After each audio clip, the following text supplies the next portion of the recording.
रंजा साहब, शायद नवाज शरीफ इस वक्त एक मिसाल के तौर पर बताए जा सकते हैं। 3 दफ़ा वजारत उज़्मा मिली, पसंदीदा तरीन शख्सियत, सबसे ज़्यादा लाडले इस्टेब्लिशमेंट के, फिर उसी इस्टेब्लिशमेंट के हाथों जेलें भी काटी, जलावतनी भी काटी, अटक का किला भी काटा, लंबी लंबी सज़ाएँ भी मिली। लेकिन आज अगर 2024 के इंतखाबात से पहले नवाज शरीफ को हम 1990 के IGI वाले मॉडल के ऊपर इलेक्शन की तरफ जाते हुए देखें, तो फिर लोग सियासत से दूर ना हटें तो क्या करें? वो उनका यकीन आपसे ख़त्म ना हो तो क्या करें? वो मुझे तो ये बात समझ नहीं आती। देखिए, मैं आपको एक बात बड़ी क्लैरिफाई करना चाहूँगा। नदीम साहब, एक एक पंजाब की पॉलिटिक्स है जिसको हमें अंडरस्टैंड करना होगा बड़े गौर से। पंजाब में 2008 के इंतखाबात के बाद आपको पता है कि काफ लीग का बिल्कुल सफाया हो गया और नून लीग नवाज शरीफ साहब की पाकिस्तान वापसी के बाद उभर के सामने आ गई। फिर एक नई सियासी जमात बनाई गई। उस नई सियासी जमात जो थी, पीपल्स पार्टी के जो लोग थे वो भी उस नई सियासी जमात में शामिल हो गए। और 13 में जब इलेक्शंस आए तो अक्सरियत पीपल्स पार्टी के भी लोग, काफ लीग के भी लोग, ज़्यादातर लोगों का जो रुझान था वो उस तरफ था, या फिर थोड़ा बहुत पीपल्स पार्टी का और काफ लीग का सीट टू सीट एडजस्टमेंट हुई, कुछ चीज़ें इस तरह की सामने आई और एक नई सियासी जमात ने जन्म लिया। उस वक़्त तक PMLN जो थी फिर एक भारी अक्सरियत लेके 2013 के इलेक्शन के बाद दोबारा शामिल हो गई हुकूमत के बीच में, पंजाब की हुकूमत बना ली और वज़ीर आला शहबाज शरीफ साहब बन गए। 13 से लेके 18 के बीच में फिर वो अमल जो था कि PTI का जो अमल था, लोगों की ज्वाइनिंग्स थी वो दोबारा से शुरू हुई और वही एक सियासी जमात जो नवाज शरीफ को, मुस्लिम लीग नून को पंजाब की पॉलिटिक्स में काउंटर कर रही थी, वो सियासी जमात जो थी उसने सर उठाया।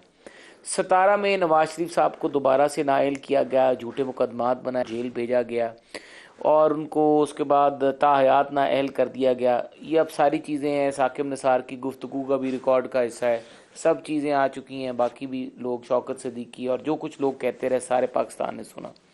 उसके बाद ये हुआ कि 18 का इलेक्शन हुआ, नवाज शरीफ साहब जेल में, उनकी बेटी जेल में, उनका बाकी ख़ानदान आधा मफरूर, कोई कहाँ पर है, कोई कहाँ पर है, कोई कहाँ पर है।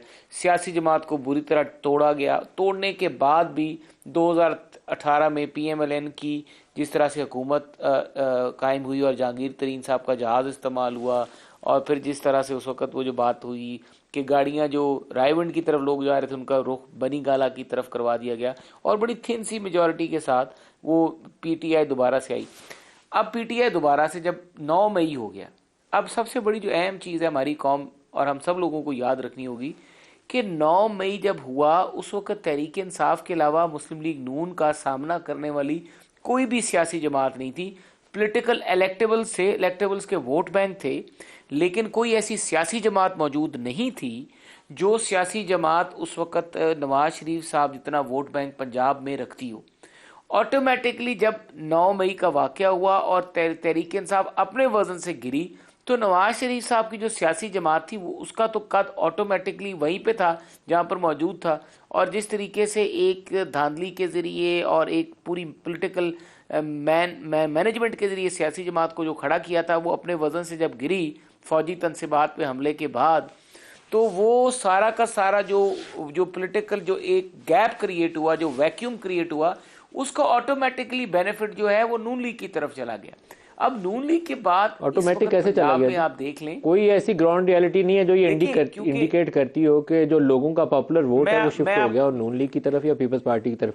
नॉट अ सिंगल इंस्टेंस जिसमें हमें ये मैं इंडिकेशन आपको मिलती हो। हम तो इंस्टीट्यूशनल आपके लिए जो सपोर्ट है, मैं हम तो उसको क्वेश्चन कर रहे हैं कि आप उसकी बुनियाद के ऊपर सियासत कर रहे हैं, नहीं, मैं विच इज़ आपको रॉन्ग। ये 90 की सियासत है।